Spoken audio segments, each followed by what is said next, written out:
Baik, sebelumnya, Assalamualaikum warahmatullahi wabarakatuh. Waalaikumsalam.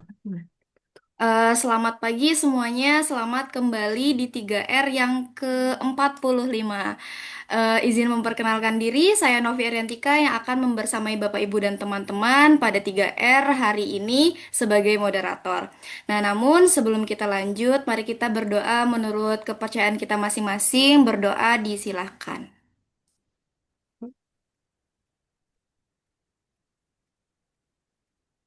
Baik, berdoa dicukupkan. Baik, Bapak Ibu, hari ini kita akan membaca artikel yang membahas cara paling efektif memberikan umpan balik atau feedback kepada siswa novice matematika setelah mereka melakukan kesalahan dengan fokus pada penyajian work example. Nah, namun sebelum masuk pada sesi membaca artikel tersebut, mari kita meminta pengantar terlebih dahulu oleh chief scientist kita, yaitu Ibu Endah Retnawati. Kepada Ibu Endah, waktu dan tempat disilahkan. Terima kasih, Novi. Selamat pagi semua. Assalamualaikum warahmatullahi wabarakatuh. Waalaikumsalam warahmatullahi wabarakatuh. Salam Waalaikumsalam semuanya. warahmatullahi wabarakatuh. Kita akan merutinkan lagi membaca artikel setelah kemarin beberapa bulan off. Minggu yang lalu ke-44, minggu ini yang ke-45. Artinya paling tidak sudah 45 artikel yang kita baca sama-sama. Jadi ini barangkali kemarin ada yang terlewat, nanti silahkan dibuka di YouTube channel dan diikuti hasil diskusi kita membaca bersama artikel jurnal terkait dengan eksperimen berbagai desain pembelajaran dengan perspektif cognitive load theory dan hampir semuanya itu dengan metode kuantitatif khususnya eksperimen. Pernah kita mendiskusikan yang metodenya eh, regresi, korelasi gitu ya, korelasi regresi itu pernah juga, tapi memang lebih banyak yang eksperimen. Kenapa ya pakai metode eksperimen ya? Secara tradisional di dalam metodologi eksperimen termasuk metode penelitian yang sudah lama ada di ilmu metode penelitian. Mungkin malah yang pertama kali ya em, menggunakan pendekatan objektivism atau positivism, em, perolehan bukti-bukti empirik melalui metode eksperimen memang terbatas pada variabel-variabel bebas yang dikontrol. Namun demikian, karena ada pembatasan tersebut, sehingga penyimpulan atau bagaimana kita memaknai bukti empiris yang diperoleh, apakah memang punya pengaruh, memang punya dampak, memang punya efektivitas atau tidak, itu malah menjadi lebih jelas daripada kalau kita menggunakan multi perspektif. Bukan berarti kemudian mengabaikan bahwa di dalam sebuah pembelajaran, satu desain pasti dipengaruhi oleh banyak faktor. Oleh karena itu, kita menggunakan ilmu statistik di mana proses generalisasi data dari sampel ke populasi kita menggunakan taraf kepercayaan tertentu, tingkat signifikansi tertentu. Nah, demikian juga artikel yang akan kita baca hari ini, yang akan membacakan nanti Hilda ya. Terima kasih Hilda. Artikel ini ditulis oleh namanya ini ya, namanya Elisa Elisa Pesi, tapi sebetulnya panggilannya Elizabeth. Dulu teman kuliah saya waktu di UNSW, beliau bimbingannya Paul Ers, beliau dari pendidikan matematika, sekarang juga dosen di Papua Nugini. Em, Penelitiannya tentang work example, kita juga sering, dan mungkin hampir semuanya malah meneliti work example. Ada yang meneliti goal-free problem, saya meneliti desain menyajikan problem solving, dan bagaimana pembelajarannya dapat meminimalkan cognitive load, sehingga memfasilitasi siswa untuk mengkonstruk pemahaman dengan mendalam. Pemahaman yang mendalam indikatornya dia dapat mentransferkan pengetahuan itu dalam situasi yang berbeda. Yang dia pelajari work example di sini mempelajari lebih detail ke intrinsic cognitive load-nya, juga extraneous cognitive load juga. Em, Namun nanti sama-sama kita baca ya, seni menelitinya mungkin agak beda dengan yang pernah kita lakukan. Dan nanti sama-sama kita pelajari bagaimana dia merumuskan judul artikelnya ya. Mana judul artikelnya jelas-jelas tidak seperti judul tesis atau judul penelitian. Judulnya ke hasil penelitian, tapi bagaimana judul itu dirumuskan, bagaimana dia menyesuaikan isi judul dengan isi artikel, saya kira itu nanti worth it untuk kita pelajari sama-sama supaya nanti kita dapat pengetahuan, oh gitu toh cara menulis judulnya. Artikel ini terbit di Educational Psychology Q1. Educational Psychology mungkin impact faktornya tidak setinggi Journal of Educational Psychology, tetapi termasuk yang impact faktornya tinggi. Kalau nggak salah sekitar 4, berapa terakhir saya melihat, nggak tahu kalau sekarang.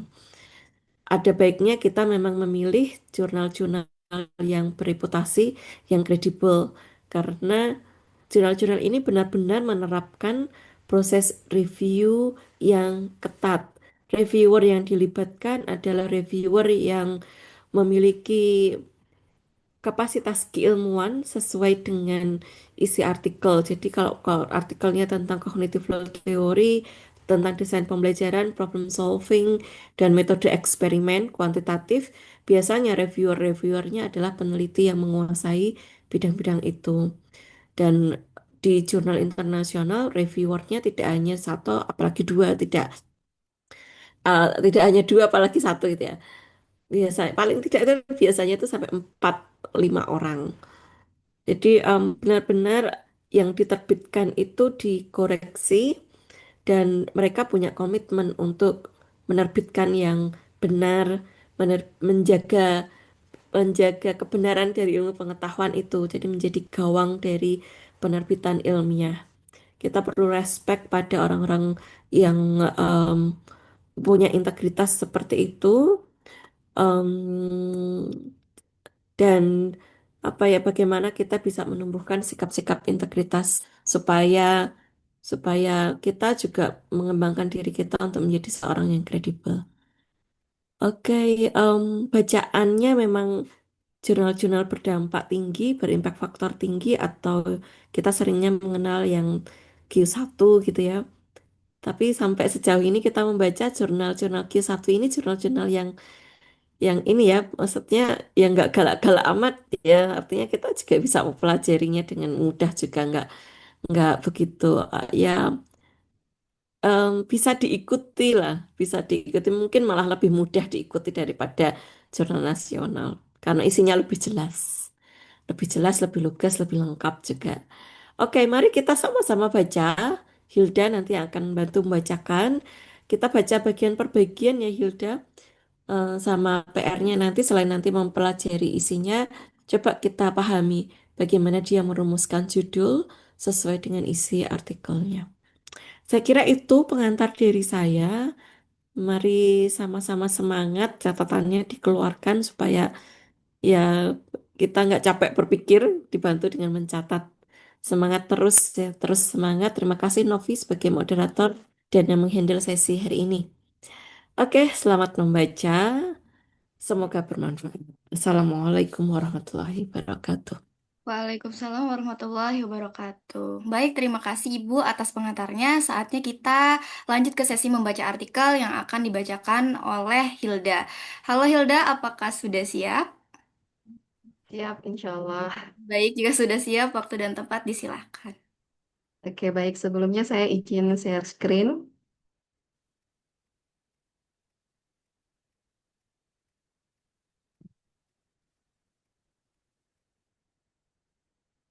Apakah sudah terlihat, Hanovi?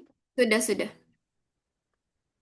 Sebelumnya, Assalamualaikum warahmatullahi wabarakatuh. Selamat pagi, Ibu Endah, sebagai Chief Scientist of Indonesian Cognitive Load Research. Selamat pagi Bapak Ibu semua dan selamat pagi teman-teman. Eh, Saya, Hilda Widyarita Hamil, akan membacakan artikel yang ditulis oleh Elisa Pesi Mansona dan Paul Ayers tahun 2019 yang berjudul Investigating How Research Should be flagged in work example structure when providing feedback to learners of mathematics. Oke, selanjutnya pada bagian abstrak, di sini peneliti ingin melihat seberapa efektivitas dari work example ketika digunakan sebagai feedback untuk siswa. Di mana ada dua jenis work example yang digunakan pada penelitian ini, yaitu full work example dan partial work example. Untuk full work example ini, itu disajikan semua langkah dan jawabannya secara lengkap, sedangkan partial work example ini hanya sebagian langkah-langkah yang ditampilkan. Dalam penelitian ini ada satu kelompok yaitu dia menyajikan hanya satu langkah saja, atau siswa harus melengkapinya sendiri. Dalam penelitian ini juga terbagi menjadi dua eksperimen pada siswa kelas 8 dengan melalui 4 tahapan, yaitu tahapan yang pertama adalah fase akuisisi, yang kedua pretest, yang ketiga itu diberikan feedback, yang terakhir adalah post-test. Nah, dalam eksperimen satu, pada hasil eksperimen satu yang diikuti oleh 73 siswa, mendapatkan hasil bahwa full work example itu mengalami peningkatan lebih besar dibandingkan dengan partial work example atau single step work example. Sedangkan pada eksperimen kedua itu siswa yang mendapatkan full work example itu meningkat lebih besar dibandingkan dengan siswa yang mendapatkan step work example. eh, Single step work example. Eh, Selain itu tidak ada perbedaan pembelajaran ketika siswa yang ditandai secara langsung atau tidak kesalahannya pada eh, pembelajaran. Dan kesimpulannya, memberikan full sampel sebagai feedback kepada siswa novice itu bermanfaat dalam penelitian ini. Selanjutnya kita masuk pada tahap introduction, di mana di sini pada tahap introduction ini peneliti menjelaskan bahwa work example itu memang sangat membantu siswa dalam memahami materi baru atau siswa novisis. Namun tidak semua siswa langsung menguasai materi hanya dengan diberikan satu kali WE seperti itu. Maka dalam penelitian ini berfokus untuk pada pemberian waktu belajar tambahan dengan cara memberikan satu set lagi work example. Jadi ada dua set work example yang diberikan dan peneliti berasumsi bahwa siswa akan lebih terbantu jika diberikan dua set work example dan bukan hanya satu seperti itu. Agar hasil semakin baik, dalam artikel ini juga diberikan feedback di antara kedua set work example tersebut. Selain itu, dalam artikel ini juga menjelaskan bahwa untuk mengetahui cara paling efektif untuk menciptakan lingkungan belajar, peneliti memanipulasi dua faktor utama, yaitu yang pertama, bagaimana bentuk atau struktur work example pada set yang kedua, itu terutama menyesuaikan dan meningkatkan pemahaman siswa menjadi expert seperti itu. Dan yang kedua, apakah jenis umpan balik yang diberikan dapat menghubungkan antara WE set work example yang pertama dan set WE yang kedua secara efektif. Dalam penelitian ini juga, selanjutnya depression study-nya, penelitian ini meneliti cara meningkatkan hasil belajar siswa dengan memberikan dua set work example yang telah dijelaskan sebelumnya dengan secara berurutan, di mana set work example pertama itu digunakan untuk membantu siswa memperoleh pemahaman awal tentang materi matematika, sedangkan yang set yang kedua digunakan untuk menguatkan dan memperbaiki pemahaman yang sudah dimiliki siswa. Keberhasilan ini juga sangat bergantung pada jenis feedback atau umpan balik yang diberikan kepada siswa. Dan dalam artikel ini, penelitian ini meniru praktik pembelajaran yang ada di kelas, yaitu siswa belajar suatu materi, kemudian mengerjakan tugas, setelah itu guru mengoreksi dan mengembalikan hasilnya kepada siswa sebagai feedback dan dilakukan post-test. Nah, dalam penelitian ini juga akan melihat bagaimana cara feedback diberikan dan seberapa sering feedback itu muncul sehingga dapat mempengaruhi keberhasilan belajar siswa. karena di sini kita membahas tentang feedback, jadi feedback in the present study-nya eh, dalam feedback yang dimaksud di sini adalah diberikan set WE yang kedua, di mana peneliti menganggap bahwa WE sebagai feedback itu sangat membantu siswa menyadari kesalahan, memberikan petunjuk cara memperbaiki, menjelaskan langkah-langkah penyelesaian, dan memberikan penjelasan yang lebih rinci. Selain itu, work example juga efektif mengatasi perbedaan kemampuan awal siswa karena bisa disesuaikan dengan kebutuhan mereka. Dalam penelitian ini juga, peneliti menambahkan dua strategi feedback lainnya yang sengaja dimasukkan ke dalam rangkaian eksperimen, yaitu yang pertama adalah feedback atas kesalahan siswa yang diberikan setelah siswa menyelesaikan tes atau pada tahap pretest. Jadi siswa mengerjakan pretest, setelah itu baru diberikan feedback oleh guru. Yang kedua, feedback diberikan tepat waktu atau keesokan harinya saat materi masih sedang dipelajari sehingga siswa masih ingat apa yang telah mereka kerjakan sebelumnya. Untuk hipotesis dalam penelitian ini ada dua, yaitu yang pertama adalah full work example itu lebih baik daripada partial work example sebagai jika contoh tersebut digunakan sebagai feedback. Dan hipotesis yang kedua yaitu kesalahan yang ditandai secara langsung itu eh, lebih baik menghasilkan hasil belajar yang lebih tinggi dibandingkan jika kesalahan itu tidak ditandai secara jelas. Nah, ada eksperimen satu untuk menjawab dua hipotesis ini. Eksperimen satu menggunakan membandingkan dua jenis work example yang pertama yaitu full work example, yang kedua adalah single step work example, di mana single step work example ini merupakan bagian dari partial work example. Jadi eh, apa namanya istilah lainnya seperti itu. Untuk selanjutnya untuk metode di sini pertama adalah partisipan untuk eksperimen satu diikuti sebanyak 73 siswa dengan median umurnya itu 13 tahun eh, dengan rincian 40 laki-laki dan 33 perempuan di sekolah menengah di Australia. Setelah proses seleksi, di sini ada 19 siswa yang dikeluarkan karena tidak memenuhi seluruh tahapan penelitian atau memperoleh skor pretest di atas 80%. Jadi dari 73 siswa dikeluarkan 19 siswa karena tidak memenuhi syarat, sehingga tersisa 54 siswa yang dianggap masih membutuhkan pembelajaran lebih lanjut. Kemudian peserta dibagi dalam dua kelompok, yaitu kelompok single step work example sebanyak 27 orang dan kelompok full work example sebanyak 27 orang juga. Oke, desain desain penelitian ini dia terdiri dari 4 tahap yang telah saya jelaskan tadi karena dalam penelitian ini ingin melakukan penelitian seperti pada pembelajaran biasanya di kelas seperti itu, yaitu melalui 4 tahap, di mana tahap pertamanya itu adalah fase akuisisi, yang kedua pretest, setelah itu yang tahap ketiga adalah diberikan feedback, dan yang terakhir adalah diberikan post test. Untuk topik dalam penelitian ini adalah persamaan linear.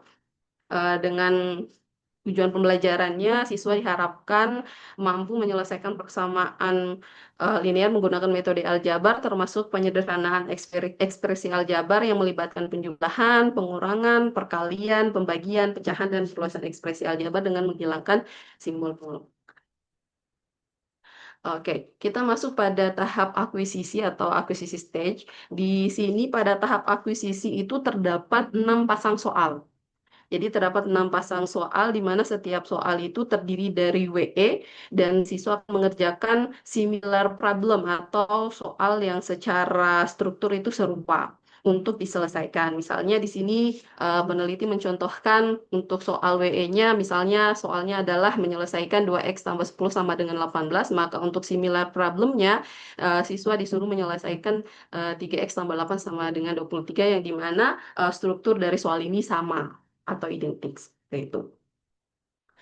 Dalam penelitian ini juga eh, desainnya itu work example disajikan di sebelah kiri dan apa namanya pro, eh,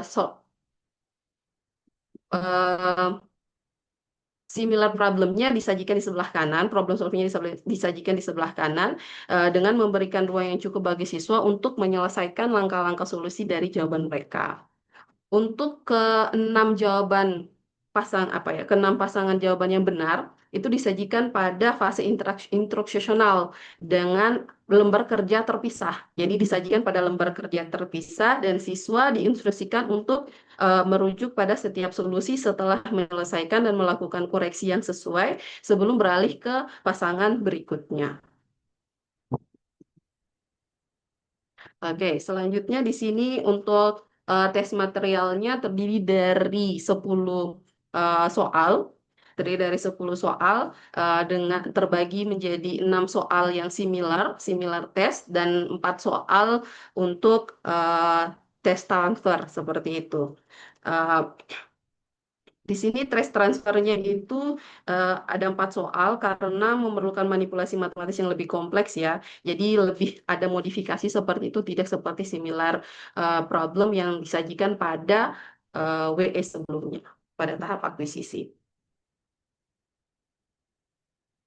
Untuk feedback phase-nya ini, jadi pada tahap feedback atau feedback phase ini, setelah siswa menyelesaikan pretest pada setelah fase akuisisi, hasil lembar siswa itu difotokopi dan dinilai oleh peneliti dan dinilai dan disimpan oleh peneliti.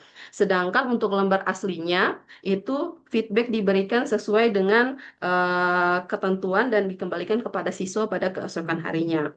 Tapi dalam lembar siswa ini tidak diberikan nilai agar untuk menghindari potensial dampak negatif dari pemberian nilai tersebut. Nah, dalam pemberian atau scoring dalam penelitian ini dengan masing-masing untuk soal pretest dan posttest itu diberikan nilai 3 poin dengan rincian 3 poin untuk jika tidak ada kesalahan, 2 poin diberikan jika satu kesalahan, 1 poin diberikan untuk 2 kesalahan, dan 0 poin diberikan ketika terjadi 3 kesalahan atau lebih. Nah, dalam tabel 1 ini teman-teman, Bapak Ibu dan teman-teman bisa melihat bahwa yang saya jelaskan tadi, jadi ini yang sebelah sini adalah hasil siswa, di mana correction feedbacknya ini ketika full one step for example atau single step for example ini diberikan hanya pada error atau kesalahan siswa saja. Diberikan feedbacknya hanya pada bagian kesalahannya saja seperti itu. Sedangkan pada full work example ini disajikan seluruh langkah-langkah penyelesaiannya seperti itu. Oke, di sini terdapat ringkasan prosedur untuk eksperimen 1, yaitu eh, di sini pada hari pertama atau lesson pertama, di sini ada introduction, di mana siswa diberi pengarahan dan mengisi formulir persetujuan etika, itu durasinya 10 menit. Setelah itu lanjut ke fase akuisisi, di mana lembar kerja instruksional yang berisi 6 contoh soal berpasangan tadi telah diselesaikan selama 20 menit. Terus lanjut pada tahap pretest, siswa mengerjakan soal yang similar dan transfer test selama 20 menit. Dilanjutkan pada lesson kedua atau hari kedua. Di sini siswa pada tahap introduction-nya siswa diberi pengarahan dan instruksi eh, mengenai umpan balik yang diberikan selama 10 menit. Setelah itu masuk pada feedback. Jadi siswa mempelajari umpan balik yang telah diberikan berdasarkan hasil pretestnya selama 10 menit. Dan kemudian dilakukan post-test, sama ya bentuk soalnya dengan pretest. Dan terakhir pembahasan di sini peneliti mengucapkan terima kasih ya kepada guru dan siswa dan mempersilahkan siswa untuk mengajukan pertanyaan seperti itu selama 10 menit. Nah, hasil dari eh, eksperimen satu ini di sini pada tabel 3 menampilkan rata-rata kelompok dan standar deviasi dari semua tes core di eksperimen satu, di mana dapat kita lihat bahwa pada soal similar, sorry, pada soal yang similar di sini kelompok single step work example itu meningkat dari 8,93 menjadi 9,29 pada post test. Begitupun kelompok full work example di sini dia meningkat juga dari 9,86 menjadi 10,96. Sedangkan untuk nilai combine group ini sendiri didapatkan dari rata-rata dari hasil kedua kelompok ini sendiri. Karena ini akan dihitung pada perhitungan selanjutnya seperti itu, berkaitan dengan perhitungan uji selanjutnya.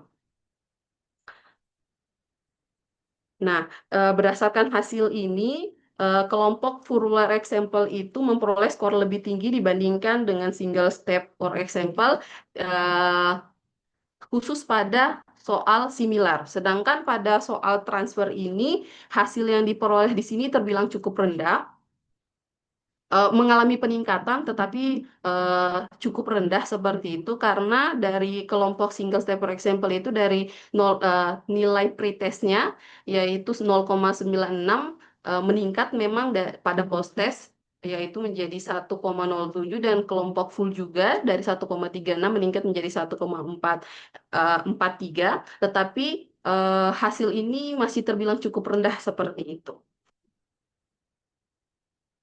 Nah, untuk scoring of testnya di sini nilai eh,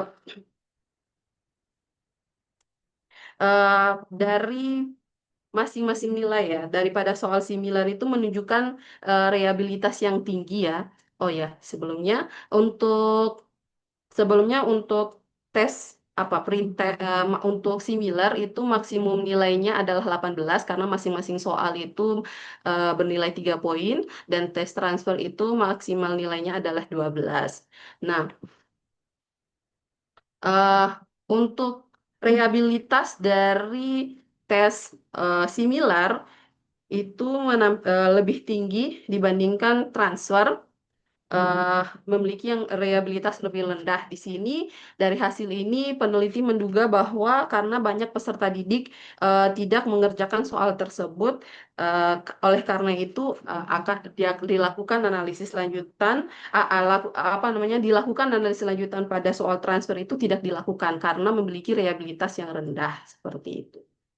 Nah, dari hasil tersebut dilihat bahwa untuk di sini pretestnya itu sebagai dilakukan uji analisis ANCOVA di mana hanya pada tes similar saja. Jadi berdasarkan hasil atau tabel data yang di tabel 3 tadi yaitu terkait eh, apa namanya rata-rata dari semua kelompok maka didapatkan dengan dilakukan uji ANCOVA di mana di sini pretestnya itu sebagai covariatnya dengan hasil ujian ANCOVA menunjukkan bahwa tidak menunjukkan perbedaan yang signifikan antara kelompok pretest dan posttest untuk tes similar seperti itu. Selanjutnya, di sini kita tabel 4 ini menampilkan rata-rata dan standar deviasi dari hasil feedback test score di eksperimen satu, di mana pada tabel ini menunjukkan di mana hasilnya memperlihatkan bahwa soal yang similar pada kelompok forward example itu juga mengalami peningkatan mengalami peningkatan yang lebih jelas yaitu dari 2,36 pada pretest menjadi 4,43 pada post-test. Sedangkan untuk kelompok single step itu peningkatannya hanya sedikit yaitu dari 2,39 menjadi 2,46. Sedangkan untuk soal transfer nilai kedua kelompok itu masih tetap rendah. Yang berarti bahwa feedback yang diberikan itu lebih membantu pada siswa yang mengerjakan similar test seperti itu. terutama pada kelompok full work example. Nah, hasil analisis di sini juga menggunakan hasil analisis ANCOVA dengan pretest sebagai covariatnya. Didapatkan hasil nilai UGF-nya itu 13,4 13,47 dengan um, mean square error itu eh, sebesar 55,796 dengan p-value dan p-value-nya itu 0,01, sedangkan nilai partial eta square-nya itu sebesar 0,23 yang menunjukkan bahwa ada perbedaan eh, kelompok yang memiliki perbedaan besar ya, perbedaan efek menunjukkan efek size yang besar antara kelompok seperti itu. Eh, Selanjutnya di sini disajikan ya hasil perbedaan antara nilai pretest dan posttest untuk similar problem, di mana hasil ini didapatkan dari hasil rata-rata kedua kelompok, yaitu bisa dapat dilihat pada tabel 4 yang tadi di bagian, jadi di setiap tabel hasil eksperimen apa namanya hasil eksperimennya itu ada dihitung combined grupnya. Jadi rata-rata dari keseluruhan grup seperti itu. Di sini menggunakan selanjutnya menggunakan uji T atau uji Peretti test dengan menunjukkan hasil uji T-nya itu sama dengan sebesar 2,55 dengan p-value-nya 0,14, yang berarti bahwa peningkatan tersebut meningkat secara signifikan seperti itu. Selain itu juga nilai Cohen's D-nya itu sebesar 1,1 yang yang menunjukkan bahwa peningkatan ini memiliki ukuran efek yang besar. Sehingga strategi feedback ini secara keseluruhan memberikan dampak yang positif seperti itu. Selanjutnya pada tahap discussion-nya ini em, hasil pada soal similar yang menerima feedback itu menunjukkan bahwa pemberian full work example itu secara signifikan lebih efektif dibandingkan single step work example dalam meningkatkan kinerja siswa pada soal akuisisi. Oleh karena itu, hipotesis satu di sini didukung seperti itu untuk jenis soal ini. Sedangkan sebaliknya, karena nilai reliabilitas untuk transfer test itu rendah dan menunjukkan data yang kurang reliable, sehingga tidak memungkinkan penarikan kesimpulan statistik eh, kepada siswa yang eh, pada hasil dari transfer test tersebut. Di sini meskipun perbedaan antara kelompok signifikan ketika dianalisis dibatasi pada soal yang menerima feedback, tidak ditemukan efek signifikan secara keseluruhan ketika seluruh data dianalisis.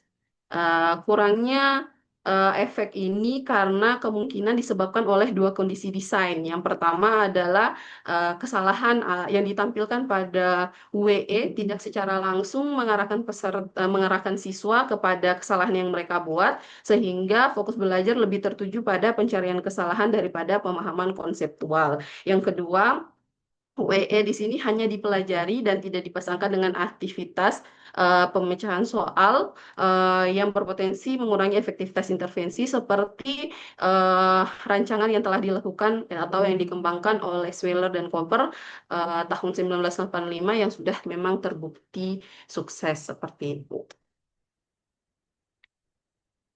Nah, selanjutnya berdasarkan hasil penelitian pada eksperimen pertama, peneliti juga melakukan modifikasi desain pada eksperimen selanjutnya serta meningkatkan jumlah intervensi yang diteliti.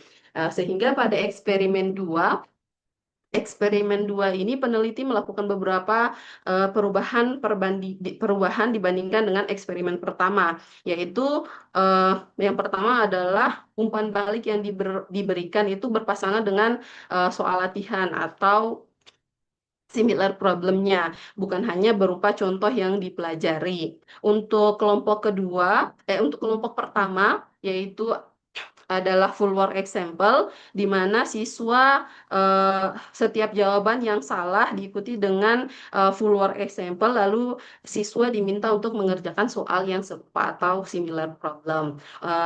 Sedangkan untuk kelompok kedua, yaitu kelompok single step work example, siswa hanya menerima koreksi satu langkah pada bagian yang salah saja. Jadi pada bagian yang salah saja yang diberikan uh, solusinya, kemudian setelah itu siswa menyelesaikan similar problem. Untuk, nah di pada eksperimen dua ini diperkenalkan kelompok ketiga, yaitu completion work example, di mana berdasarkan hasil dari eksperimen satu bahwa ketika diberikan single step work example itu kurang efektif, dan full work example itu lebih efektif, sehingga pada completion work example ini diberikan full work example, tetapi tetap menyelesaikan bagian yang hilang. Jadi siswa menyelesaikan bagian yang hilang saja seperti itu, sehingga diharapkan pemahamannya lebih baik dibandingkan hanya melihat dari single step, for example, eh, pada hasil eksperimen satu. Nah, ketiga kelompok ini, eh, peneliti apa ya, memberikan tiga pada ketiga kelompok ini peneliti eh, memberikan feedback secara langsung pada tiga kelompok ini seperti itu. Sedangkan ditambah satu kelompok lagi, tambah satu kelompok lagi yaitu kelompok keempat, ditambah satu kelompok lagi yaitu kelompok keempat dengan kelompok no error indicate, di mana ini sama saja seperti full work example pada kelompok satu, tetapi kesalahan yang dilakukan siswa tidak ditandai seperti itu. Dengan adanya empat kelompok ini, peneliti dapat membandingkan hasil belajar antar kelompok dan menguji hipotesis secara menyeluruh. Selain itu, dalam eksperimen ini, soal dari jumlah transfer itu dikurangi agar peserta memiliki lebih banyak waktu untuk mengerjakan soal. Selanjutnya, partisipan pada eksperimen 2 ini sebanyak 74 siswa kelas 8 dengan dengan rentan usia 13 tahun, dengan rincian 38 laki-laki dan 36 perempuan dari sekolah menengah di Australia. Tetapi sama pada eksperimen satu, di sini 25 siswa dikeluarkan dari penelitian karena tidak memenuhi kriteria, yaitu tidak memenuhi tidak mengikuti kedua sesi pembelajaran atau memperoleh nilai pretest lebih daripada 80%. Kemudian setelah tahap pretest, siswa dibagi secara acak ke dalam 4 kelompok, yaitu kelompok pertama full work example sebanyak 12 siswa, completion work example sebanyak 14 siswa, single step work example sebanyak 11 siswa, dan no error indicate sebanyak 12 siswa. Pada desain pada eksperimen 2 ini sama saja dengan eksperimen satu, di mana terdiri dari 4 tahap, fase akuisisi, pretest, feedback, terus terakhir adalah post-test, seperti itu. Untuk topiknya juga masih sama dengan eksperimen satu, dan pada tahap akuisisi stage-nya di sini juga masih sama pada eksperimen satu. Nah, untuk tes materialnya di sini yang agak sedikit berbeda, yang sudah dimodifikasi karena berdasarkan hasil eksperimen satu tadi, maka tes materialnya di sini hanya terdapat 8 problem saja, yaitu yang terdiri dari 6 soal yang similar dan 2 soal transfer. Pengurangan ini dilakukan karena pada eksperimen sebelumnya banyak siswa tidak sempat mengerjakan soal transfer yang menyebabkan nilai rehabilitasnya itu rendah. Seperti itu. Untuk post-testnya pun sama seperti pre-testnya, terdiri dari 8 soal yang dibagi menjadi 6 soal similar dan 2 soal transfer. Selanjutnya untuk feedback PS di sini Pada tahap feedback ini dari hasil pretest setiap sama seperti eksperimen satu hasilnya disalin terlebih dahulu di fotokopi terus dinilai dan disimpan oleh peneliti kemudian lembar hasil aslinya dikembalikan kepada siswa pada tiga kelompok perlakuan yaitu full work example, single step work example, dan completion work example. Setiap kesalahan itu ditandai dengan tanda X berwarna merah, tanda silang merah, seperti itu pada baris terakhir kesalahan yang dibuat seperti itu. Sebaliknya pada kelompok 4 yaitu pada kelompok no error indicate tidak diberikan tanda seperti itu. Eh, Selanjutnya, perbedaan perlakuan pada eh, keempat eksperimen ini hanya terletak pada bentuk WE yang diberikan, contoh solusi yang diberikan. Kelompok full example dan kelompok tanpa penanda kesalahan itu mempelajari contoh dengan solusi lengkap, sedangkan kelompok completion work example mempelajari solusi yang belum lengkap dan diminta melanjutkan penyelesaian mulai dari langkah pertama yang salah hingga akhir, sementara kelompok single step for example hanya mempelajari satu langkah solusi yang benar pada bagian kesalahan, kemudian diminta menyelesaikan similar problem seperti ini. Untuk prosedurnya sama seperti eksperimen satu, langsung pada hasil di sini scoring of testnya. Penilaian tes pada penelitian ini lakukan dengan cara yang sama ya pada eksperimen satu dengan skor maksimum untuk tes similar itu 18, sedangkan untuk tes transfer itu 6. Dengan eh, nilai rehabilitas yang didapat diukur dengan Cronbach alpha untuk tes similar pada nilai pretest dan posttest masing-masing sebesar 0,89 dan 0,88. Nilai ini menunjukkan bahwa tes tersebut memiliki nilai tingkat rehabilitas yang baik dan konsisten. Namun pada tes transfer yang hanya terdiri dari dua butir soal sehingga rehabilitasnya tidak dihitung menggunakan Cronbach alpha karena metode tersebut tidak sesuai untuk jumlah soal yang hanya sedikit. Sebagai gantinya di sini peneliti menggunakan korelasi persen dan hasilnya menunjukkan korelasi yang lemah sebesar 0,33 pada pretest transfer dan korelasi yang lebih kuat sebesar 0,67 pada post-test transfer. Oleh karena itu dapat disimpulkan bahwa rehabilitas kemampuan transfer berada pada tingkat yang cukup memadai pada post-test tetapi belum kuat pada nilai pretest.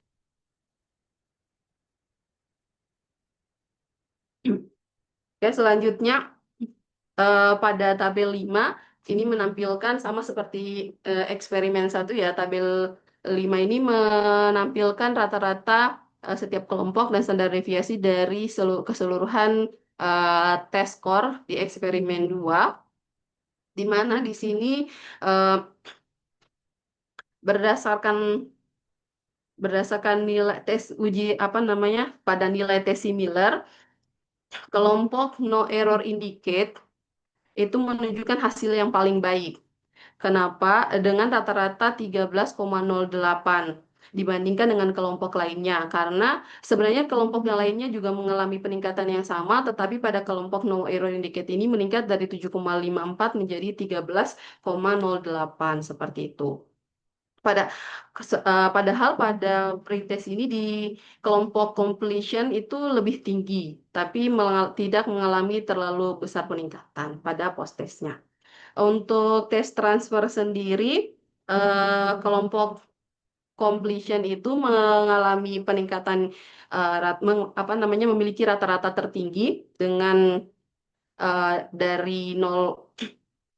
dari 0,57 menjadi 1,93 seperti itu. Hasil ini menunjukkan bahwa menyelesaikan contoh yang tidak lengkap itu lebih mendukung pengembangan kemampuan transfer dibandingkan dengan jenis work example lainnya. Sedangkan pada tabel ke-6, perbedaannya adalah di sini dengan diberikan feedback setelah diberikan feedback pada eksperimen kedua, mendapatkan hasil untuk tes similar masih sama. Di sini kelompok no error indicate itu menampilkan menunjukkan hasil yang lebih baik dari pretest dan post-test. Sedangkan untuk soal tes transfernya itu kelompok kelompok completion itu memil eh, ya, pada kelompok completion juga mengalami peningkatan dari rata-rata transfer pada saat pretest yaitu 0,90 meningkat menjadi 1,20.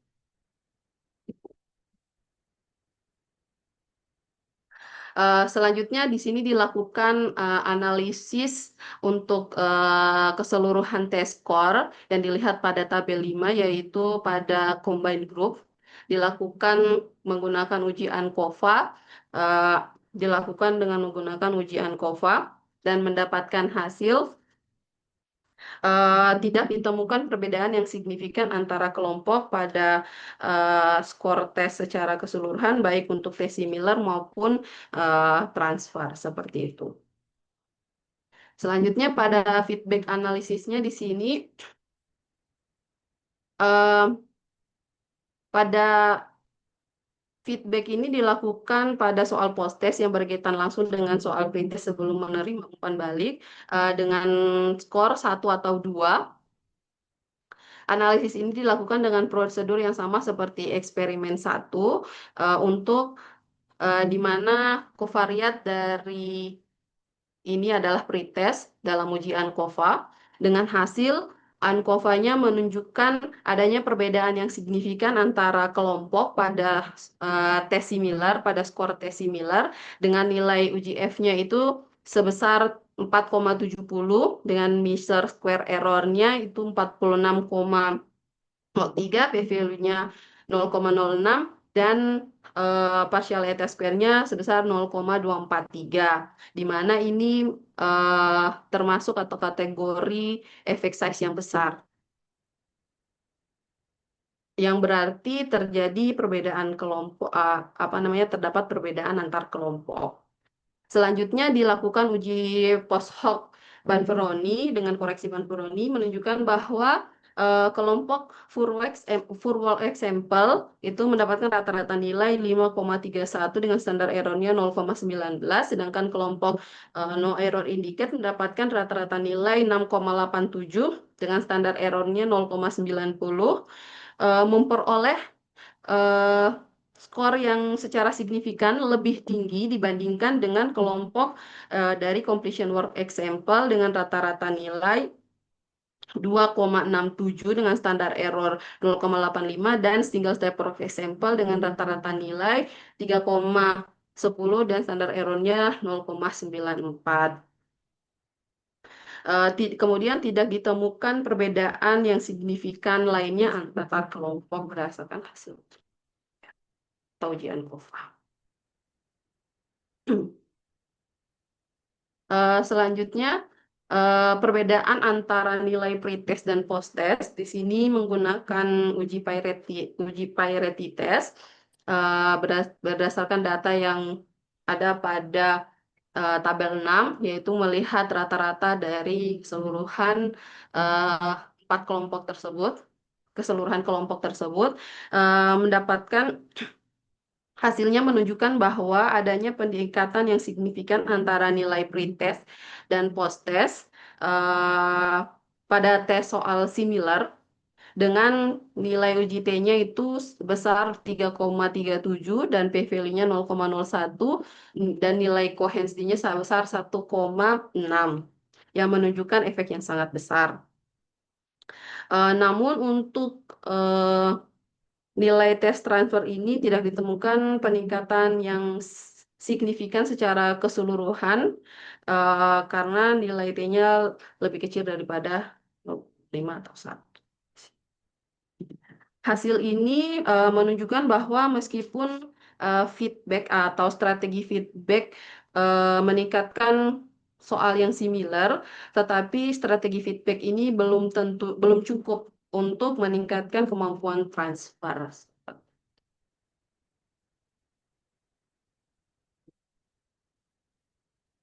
Oke, hasil dari eksperimen dua ini mendapatkan di sini penelitian menguji dua hipotesis di mana hasil penelitiannya menunjukkan bahwa siswa yang belajar menggunakan full work example itu memperoleh peningkatan hasil belajar yang lebih tinggi pada soal similar dibandingkan peserta yang hanya belajar dengan completion work example atau single step work example.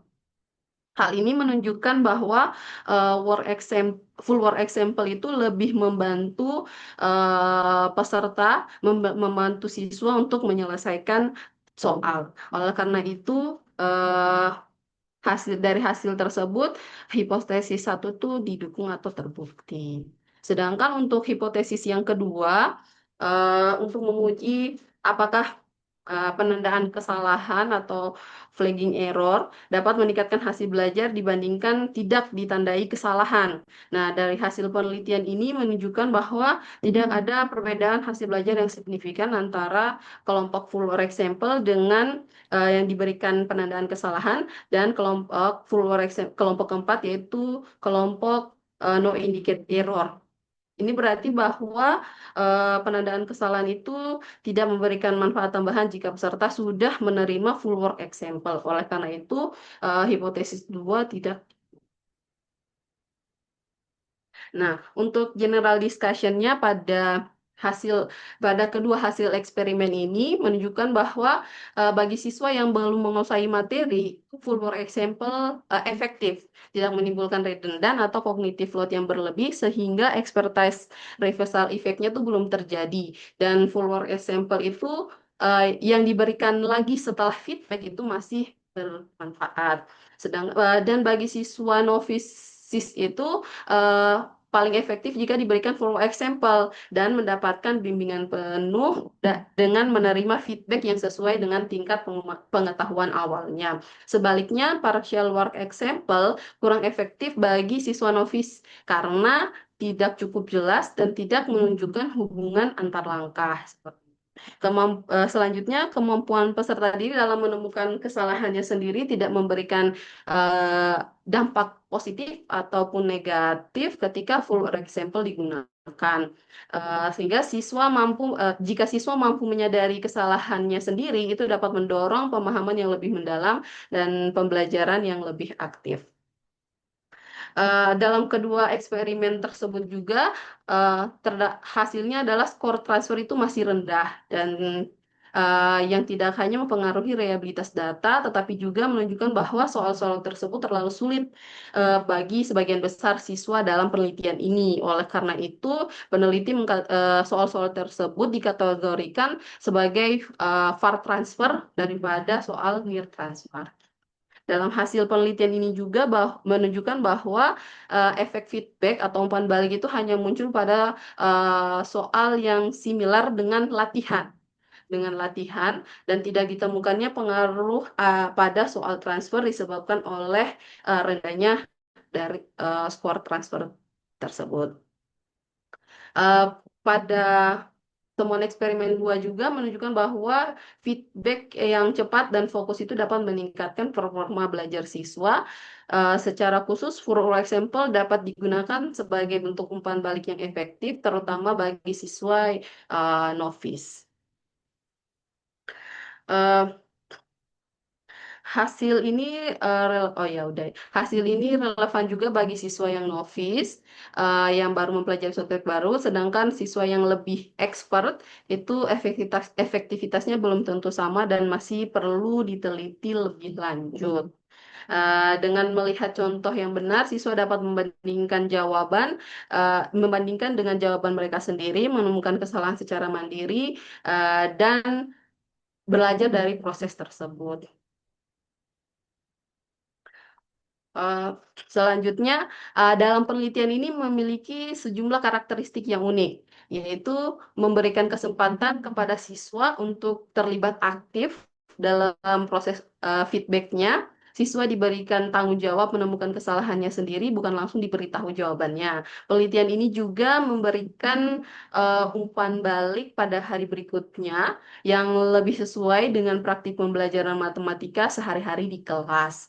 Terus feedback dalam penelitian ini dianggap baik karena tepat waktu, diberikan setelah tes, dan memberikan kesempatan kepada siswa untuk memperbaiki kesalahannya. Eh, yang terakhir, limitation dari penelitian ini adalah yang pertama, waktu pembelajaran saat feedback diberikan itu tergolong singkat pada kedua eksperimen. Yang kedua, soal transfer yang digunakan itu terlalu sulit bagi bagi siswa dalam sampel penelitian ini. Dan yang ketiga, penelitian ini tuh belum menguji banyaknya variasi kondisi seperti membandingkan dengan tanpa feedback, membandingkan dengan tanpa work example, dan memberikan ulang work example dari tahap awal. Oke, mungkin itu saja yang dapat saya sampaikan. Mohon maaf jika ada kesalahpahaman atau hal-hal yang mungkin keliru dari saya. Mungkin nanti bisa diluruskan oleh Bu Endah. Terima kasih, saya kembalikan kepada Mbak Novi. Baik, terima kasih kepada Hilda yang sudah membacakan artikelnya. Mungkin saat ini kita masuk ke sesi diskusi dan tanya jawab terlebih dahulu, nggih, Bu. Baik, Bapak Ibu, kita masuk pada sesi diskusi dan tanya jawab. Bagi Bapak Ibu dan teman-teman yang ingin bertanya, boleh langsung bertanya atau juga bisa bertanya melalui kolom chat. Pada Bapak Ibu dan teman-teman disilahkan.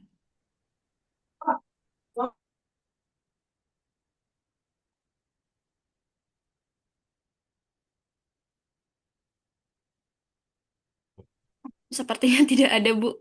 Mungkin langsung saja kepada Ibu untuk menambahkan. Iya, tentang feedback. Ini sebetulnya mau diteliti lanjutannya oleh Pak Bintang. Disertasinya Pak Bintang ini tentang desain feedback. Jadi bagaimana memberikan feedback kepada siswa sehingga mereka belajar lebih mendalam gitu ya. Hmm, Pak Bintang kalau apa em, bisa on kamera Pak, mungkin bisa memberikan masukan dari bacaan-bacaan yang dimiliki oleh Pak Bintang. Kalau bisa nyambung gitu ya. Oke, ini salah satu artikel tentang feedback ya Pak Bintang. Oke, nanti Pak Bintang kalau sudah siap bisa memberikan mungkin apa ya? Menurut menurut Pak Bintang artikel ini em, gimana? Eh, artikel ini juga sempat jadi sangat sumber juga di proposal. Sudah beliau mencoba menerapkan eh, feedback dengan waktu yang berbeda, yang langsung dan yang penunjang waktu memberikan waktu yang berbeda. Kemudian juga tadi yang siswa apa, mengoreksi sendiri, kemudian teman juga yang mengoreksi itu sebenarnya ada salah satu juga yang menjadi dari review feedback, kemudian level dari level feedback itu sudah masuk ke siswa memberikan feedback kepada dirinya sendiri. Jadi secara level sudah jangan ada task, ada self-regulated dalam level itu, dan dia sudah masuk ke level mengoreksi, memberikan feedback pada hasil project sendiri. Di artikel ini sudah menerapkan itu, jadi sudah menerapkan dari sisi waktu dan dari sisi leveling juga sudah diterapkan, dan hasilnya tadi yang dibahas tadi itu. Memang yang kalau yang ini kan work example-nya yang menjadi bahan untuk feedback. Jadi feedbacknya itu ketika hasil koreksian diberikan work example.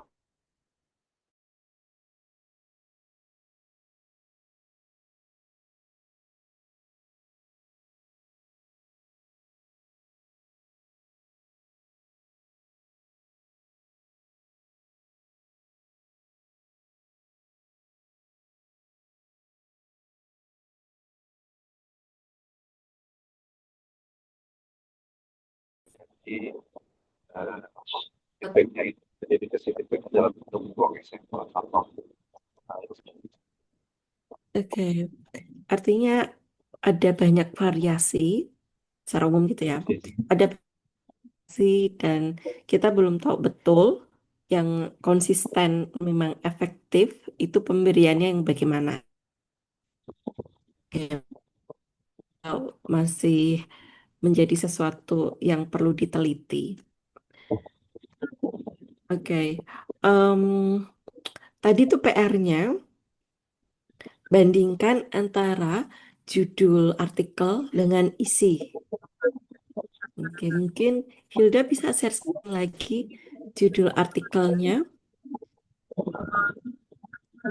rumusan judulnya gitu ya, maksud saya. Rumusan judulnya dengan hasil penelitian.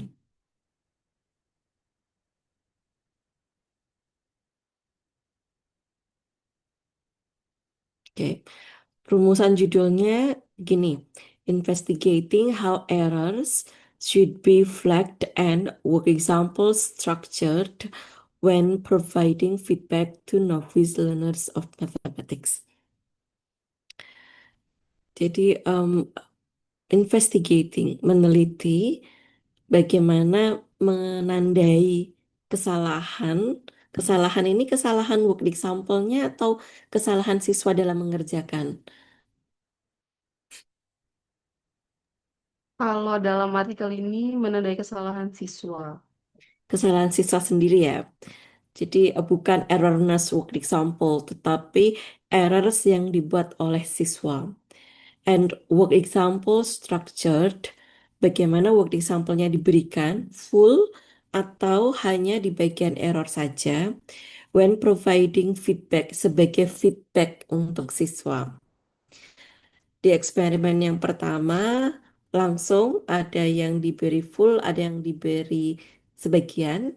Yang di eksperimen yang kedua em, diberikan feedback bukti sampel full dan atau sebagian, tetapi setelah itu diminta mengerjakan problem solving lagi, gitu ya.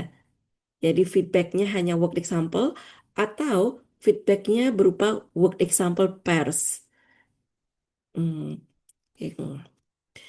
Tapi sama-sama siswa melakukan problem solving terlebih dahulu dan dia bisa mengalami kesalahan atau tidak mengalami kesalahan. Nah, ini nih proses randomisasinya nanti ya. Setelah ini kita bahas. Tapi dari judulnya ini nggak memperlihatkan penelitiannya itu kuantitatif randomisasi atau pengaruh apa desain ada di sebuah desain eksperimen tertentu ya. Kalau menurut saya kan, how errors kan bagaimana kesalahan ditandai dan diberikan bukti sampel sebagai feedbacks. Hmm. Kalau menurut Hilda bagaimana?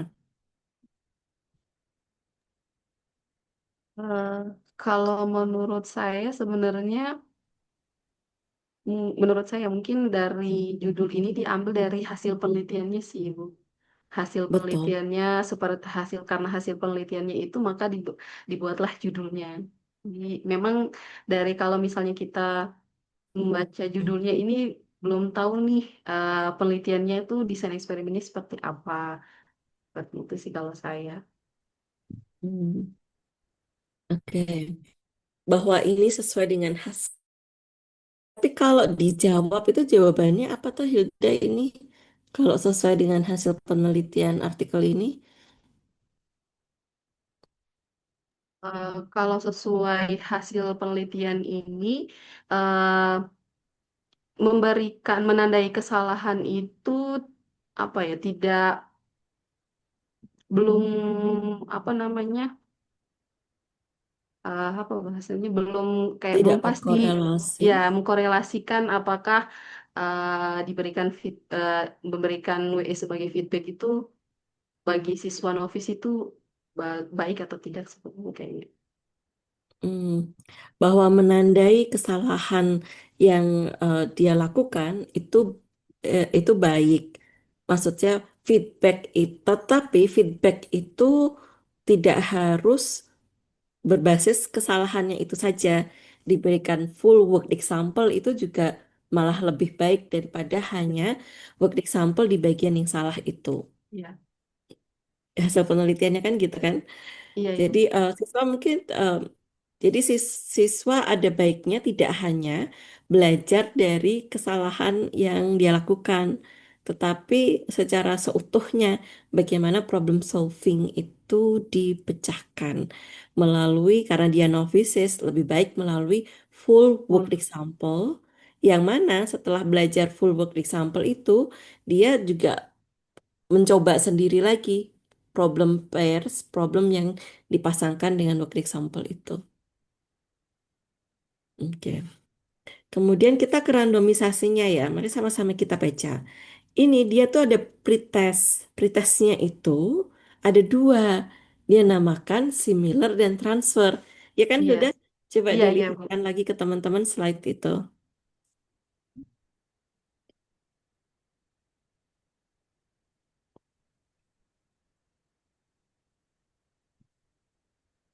Oke. Biasanya kita pretest kan hanya satu itu ya.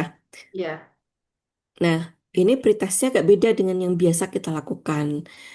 Ini dia pretestnya itu em, misah antara yang dia beri nama similar dengan beri nama transfer. Meskipun akhirnya ada tes transfer yang dia nggak pakai.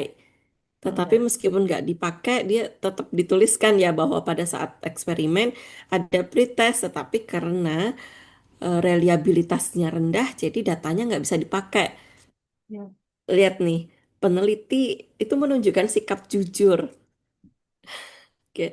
Dan kayak gitu tuh juga ditulis. Ini ya penjelasannya. Pretest ada 10 problem to solve. Yang mana 6 similar test to those experienced during acquisitions. Jadi mirip dengan similar test untuk post testnya. Oke. Kemudian yang keempat adalah transfer problems. uh, as they required more mathematical manipulations. Jadi ini pretest dan post testnya itu yang model sebanding antara isi pretest dan post test. Tahu maksud saya nggak? Biasanya kan kita post test ada similar test dan similar test dan transfer test. Yang similar test itu yang retention. Oke.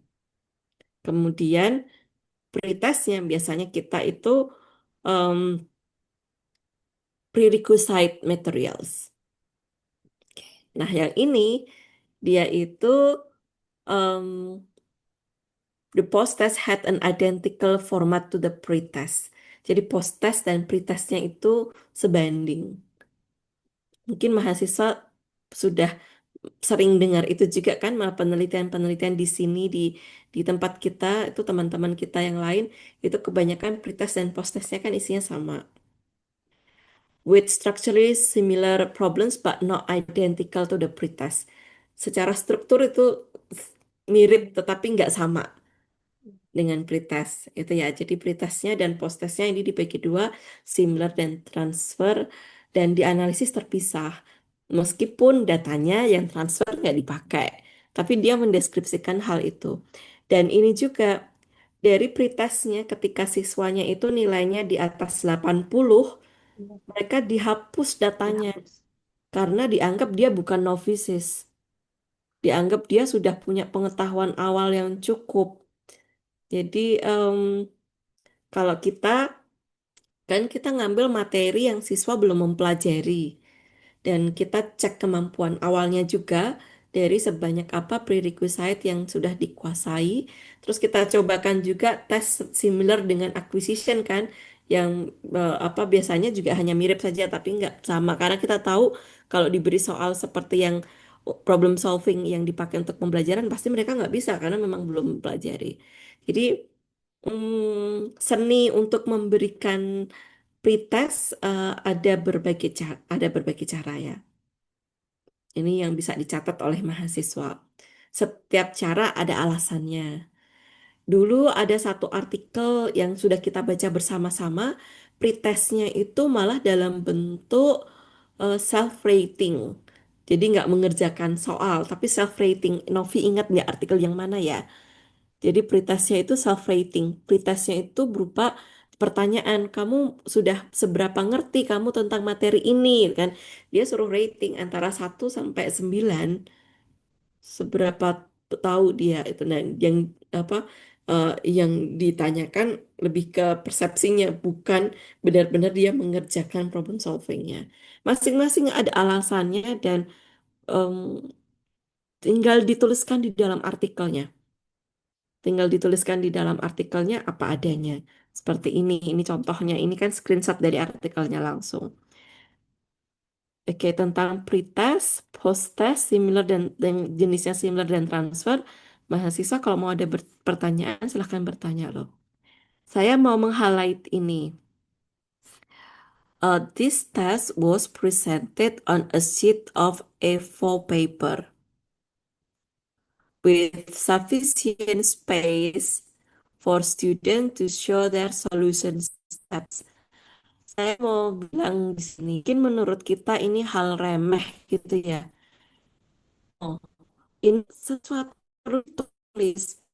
Makanya pada saat menulis artikel, menulis bab 4, saya selalu minta mahasiswa tulis sedetil-detilnya seolah-olah ketika orang lain membaca tulisan kalian, pembaca itu seperti ikut penelitian. Jadi sampai seremeh ini bahwa pakai kertas A4. Kemudian kalau sebelumnya ini kan tes material. Itu kan kalau yang paragraf-paragraf sebelumnya kan ada penjelasan tentang isi lembar kerjanya, worksheetnya. Worksheetnya itu ditulis di A4 paper juga, ditulis di sebelah kiri dan sebelah kanan. Gitu ya. Mungkin bisa ditunjukkan Hilda screenshotnya. Nah, kadang-kadang kita kan membuatnya itu satu halaman berisi satu work example, halaman berikutnya berisi problem solving. Nah, seremeh itu tuh ditulis di dalam artikelnya. Ini dia.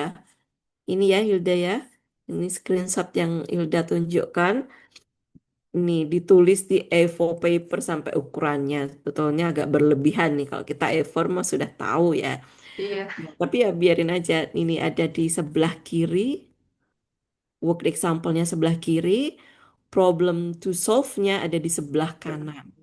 Kita biasanya kan uh, atas dan halaman berikutnya. Ya iya. nggak apa-apa, ditulis aja di situ. Mhm. Oke, jadi ini kalimat terakhir. Participants were instructed to refer to each solution after solving a problem and make appropriate correction before moving to the next page. Oh, ini malah setelah mengerjakan problem solving, siswanya boleh lihat lagi work example-nya, ya kan? Kita baca ulang ya. Participants were instructed to refer to each solution after solving a problem. Peserta siswa diberi instruksi untuk merujuk setiap jawaban setelah menyelesaikan problem solving yang diberikan dan make appropriate correction dan membuat koreksi yang secukupnya. Jadi boleh setelah mengerjakan problem pairs-nya boleh lihat work example lagi, kemudian boleh mengoreksi, memperbaiki jawaban sebelum moving to the next pair, sebelum masuk ke pasangan work example dan problem solving berikutnya. Berikutnya. Nah, itu ditulis karena instruksinya berbeda, hasilnya bisa berbeda. Dan itu menjadi pembahasan nantinya di dalam artikelnya. Oke.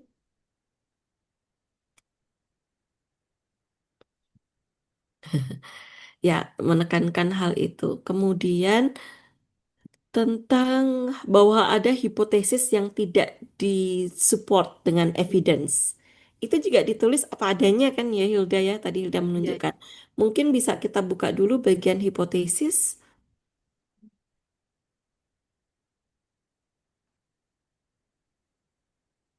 Nah, hipotesisnya hipotesis teoritik. Di 3R hari Sabtu yang lalu kita membahas hipotesis ya. Hipotesisnya kan eh, ada ada seni menulis hipotesis. Biasanya di artikel hipotesisnya teoritik seperti ini. Tapi kalau di bab 3 tesis, skripsi atau disertasi, kalau penelitiannya kuantitatif, eksperimen hipotesisnya hipotesis statistik gitu ya, ada H0, H1.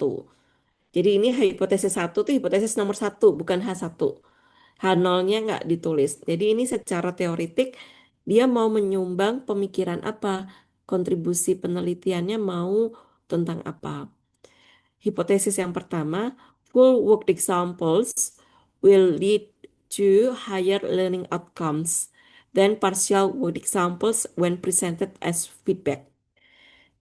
Ketika feedback diberikan dalam bentuk worked example, yang full worked example lebih baik daripada yang hanya sebagian. Dan kalau dalam penelitian ini sebagian dan untuk merujuk pada kesalahan yang terjadi. Dia langsung ke itu ya, itu berarti kan main effect, main effect tentang feedbacknya, full atau partial. Kemudian learning outcomes-nya itu kan ada similar dan transfer. Nggak ada cognitive load ya di sini ya. Dia nggak ada self-rating cognitive load. Dan dia nyebutnya hanya learning outcomes. Nggak disebut nama variabel terikatnya.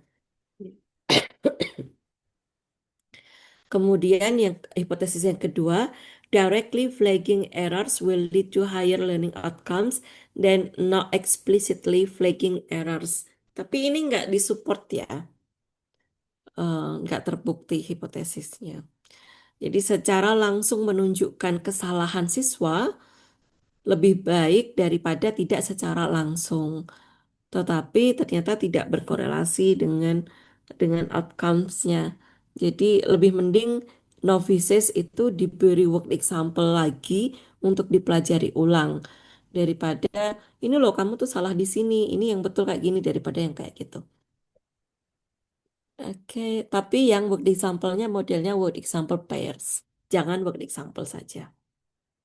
Jadi kontribusi hasil penelitiannya seperti itu. Meskipun hipotesisnya tidak disupport dengan evidence, tapi tetap bisa dipakai untuk penjelasan dan memiliki kontribusi terhadap penelitian. Jadi pinter-pinternya kita dalam em, apa ya mencari referensi untuk menjelaskan apa saja yang kita lakukan. Termasuk di sini tadi dia menyebut reliabilitasnya rendah gitu kan. Dia berani menyebut itu saja dan kemudian mengeksklud data yang dia miliki. Kemudian dia menyebutkan bahwa dia pakai korelasi butir ya.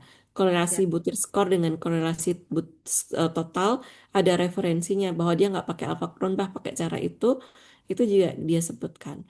Bahwa evidence yang dia miliki ternyata tidak support hipotesis, dia sebutkan apa adanya. Jadi penelitian itu bukan tentang idealnya bagaimana, bukan, tetapi bagaimana kita mengungkapkan fakta dengan benar. Itu saja. Hmm, oke. Baik, itu tambahan dari saya. Barangkali dari teman-teman yang lain ya, Hilda ya. Novi mungkin punya pertanyaan. Baik, Bu. Novi izin bertanya ya, Bu. Hmm, Seringkali kan kita kalau memeriksa hasil penelitian itu hasilnya itu kadang tidak normal dan tidak homogen.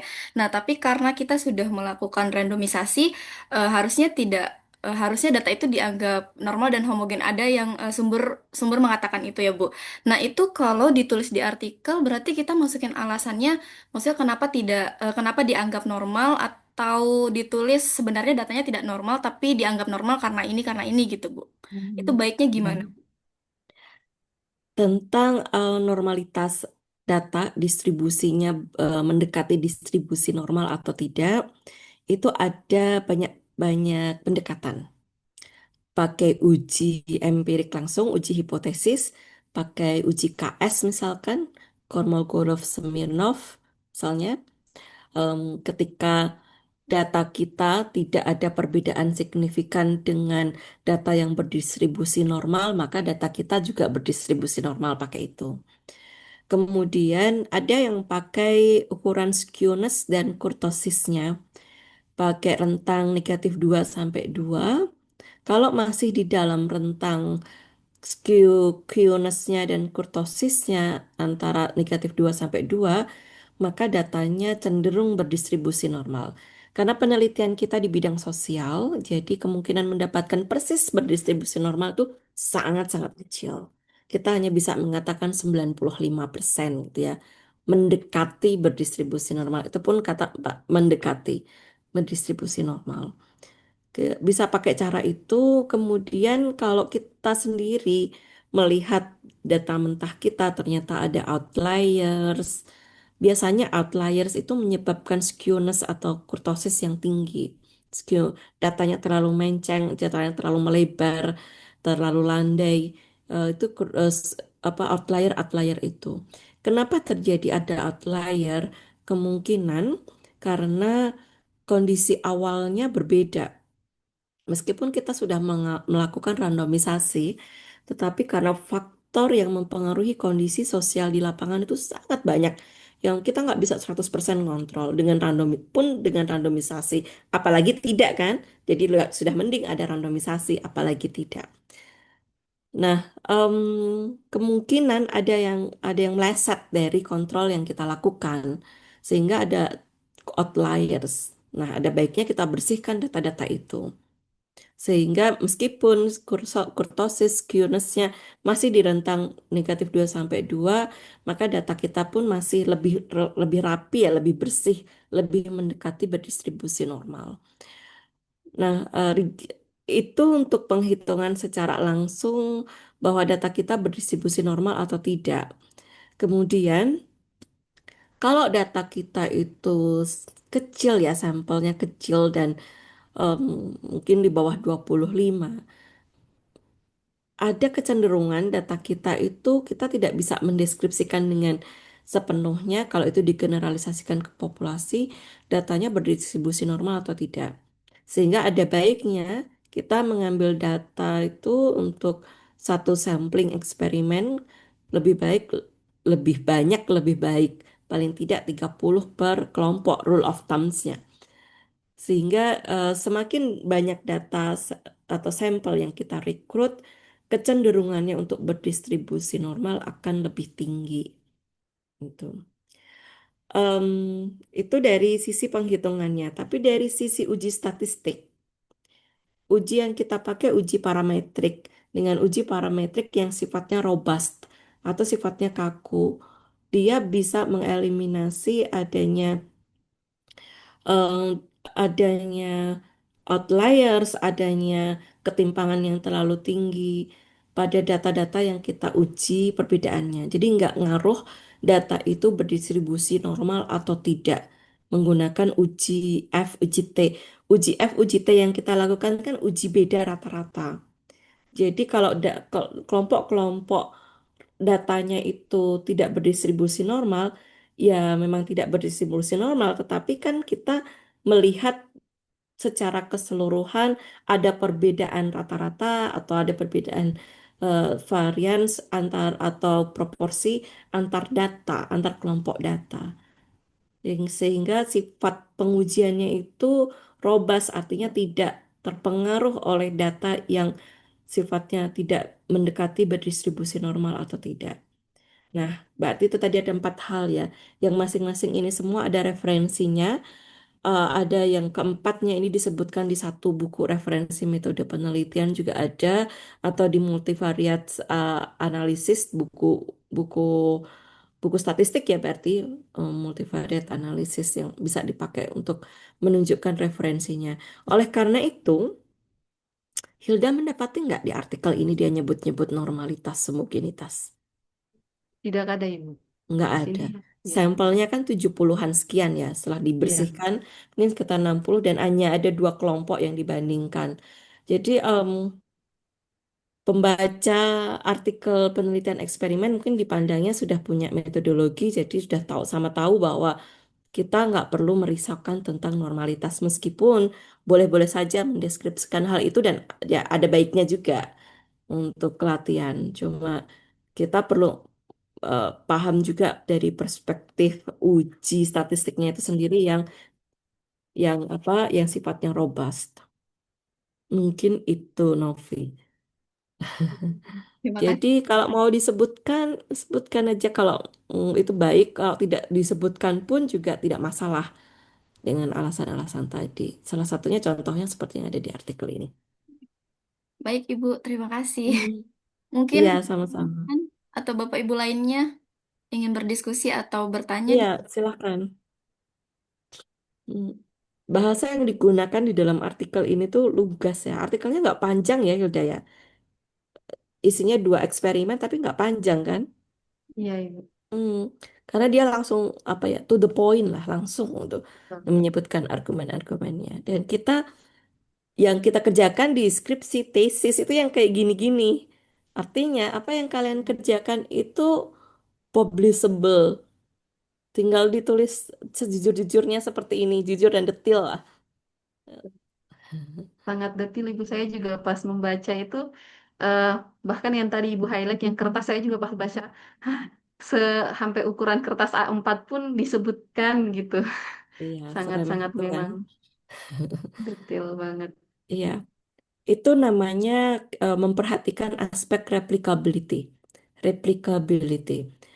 Penelitian yang baik itu ketika penelitian itu eh, apa ya, dapat diulang oleh orang lain dan hasilnya sama dengan apa yang kita peroleh. Hmm, Itu.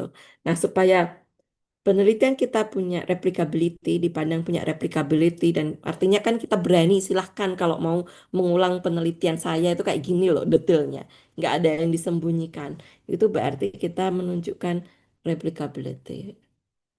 Kalau ada yang disembunyikan atau nggak diceritakan dengan lugas dan lengkap, itu seolah-olah ada sesuatu yang apa ya, yang membuat tulisannya jadi tidak kredibel lagi kan, tidak bisa dipercaya, nggak jelas ini mau arahnya kemana, pelaksanaannya seperti apa, tiba-tiba aja mengklaim sebuah teori atau sebuah prinsip itu questionable biasanya ya, biasanya sering muncul di jurnal-jurnal nasional kita kan. Hmm.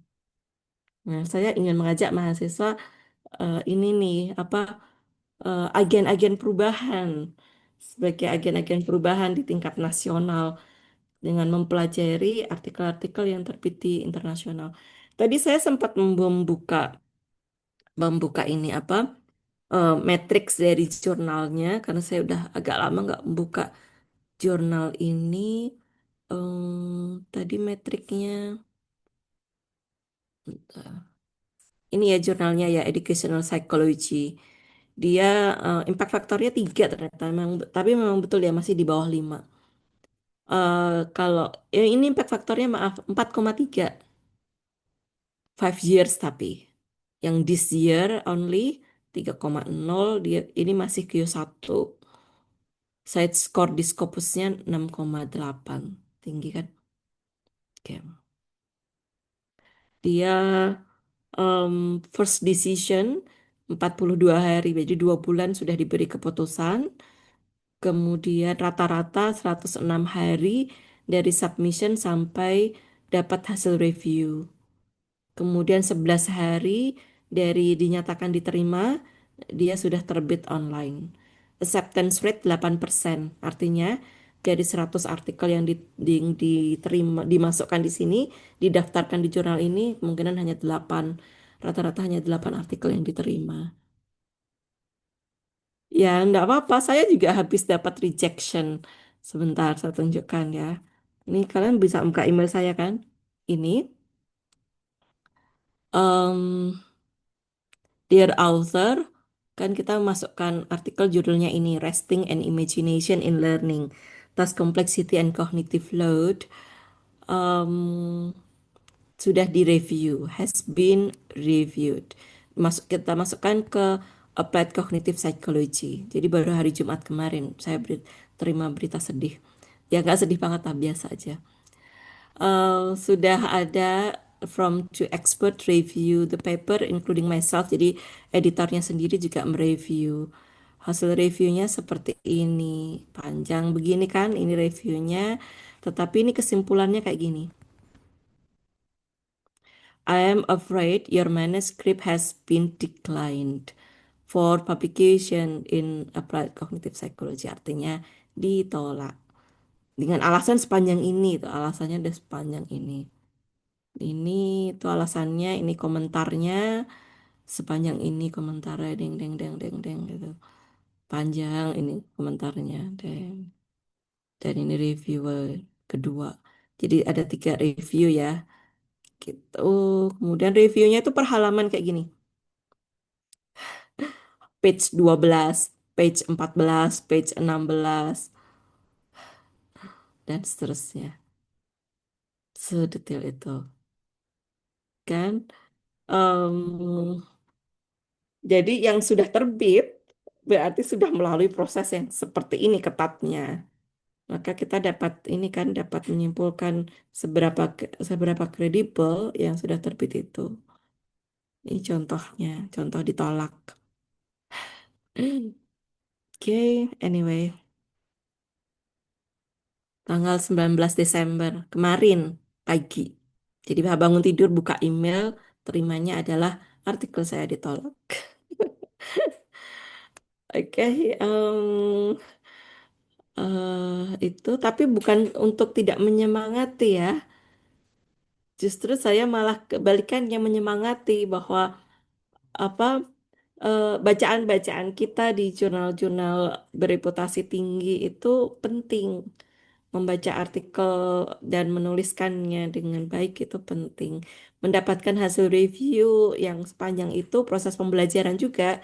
Karena jadinya, oh begitu toh. Jadi perlu ditambah ini, perlu dikurangi ini. Ya, memang harus ini semangat terus dan eh, tetap menjaga integritas. Gitu, saya kembalikan ke Novi. Ini yang lainnya off camera, saya nggak tahu sedang apa. Tapi mudah-mudahan menyimak terus ya. Kalau Baik, boleh menyapa itu ada Bu Kristina, ada Bu Iya, Nila. Bu. Bu Nila, sebentar lagi ini apa punya publikasi. Sedang ditulis ya Bu Nila ya. Amin, amin. Pak Bintang, Bu Sumarni. Yang baru-baru ini ya saya perkenalkan Novita. Novita dulu sudah pernah ini apa S1 nulis eh, penelitian. Skripsinya Alma Alzena Febriana Afrin, salam kenal Syahrina. Ini Bu Syahrina Labibah Ika Pernamasari baru. Oke. Jujus dan Wildan welcome back. Dan ada Iqbal juga. Pak Heru sebentar lagi ambil data. Siap Bu, amin, matur nuwun. Oke, Novi, mungkin kita cukupkan juga nggak apa-apa kalau nggak ada yang dibahas lagi, nanti bisa dibaca lagi artikelnya dan melihat rekaman. Minggu depan kita masih ada 1 kali lagi ya untuk menutup 3R kita tahun ini. Oke, baik. makasih Novi, silahkan. Baik Ibu, terima kasih Ibu atas ilmu yang diberikan. Mungkin sebelum Novi tutup, kita sesi dokumentasi terlebih dahulu, nggih. Pada Bapak Ibu dan teman-teman mungkin bisa on cam terlebih dahulu.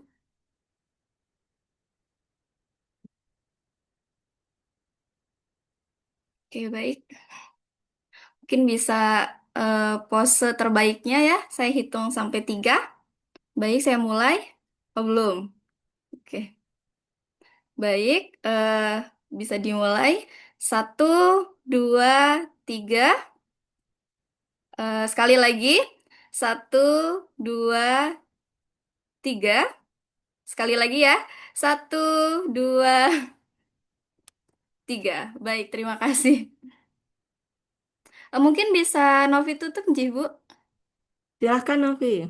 Baik, baik sebelumnya saya ucapkan terima kasih kepada Hilda yang sudah membaca artikel pada hari ini. Terima kasih juga kepada Ibu Endah yang telah memberikan ilmunya untuk kita belajar bersama. Dan terima kasih juga kepada Bapak Ibu dan teman-teman yang sudah berdiskusi untuk dan menyempatkan hadir untuk hadir di 3R pada pagi hari ini.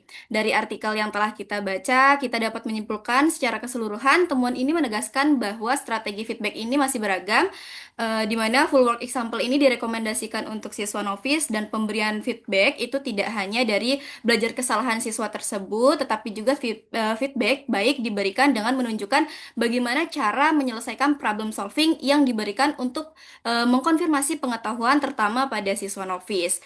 Semoga artikel yang kita baca pada hari ini dapat bermanfaat untuk kita semua. Saya selaku moderator meminta maaf apabila ada kesalahan. Semoga kita bisa bertemu di 3R berikutnya. Saya akhiri. Wassalamualaikum warahmatullahi wabarakatuh. Waalaikumsalam Waalaikumsalam warahmatullahi warahmatullahi Salam. wabarakatuh. wabarakatuh. Terima Terima kasih. kasih Terima kasih. semuanya. Terima kasih Bu Endah. Terima kasih Ya. semuanya. Semuanya.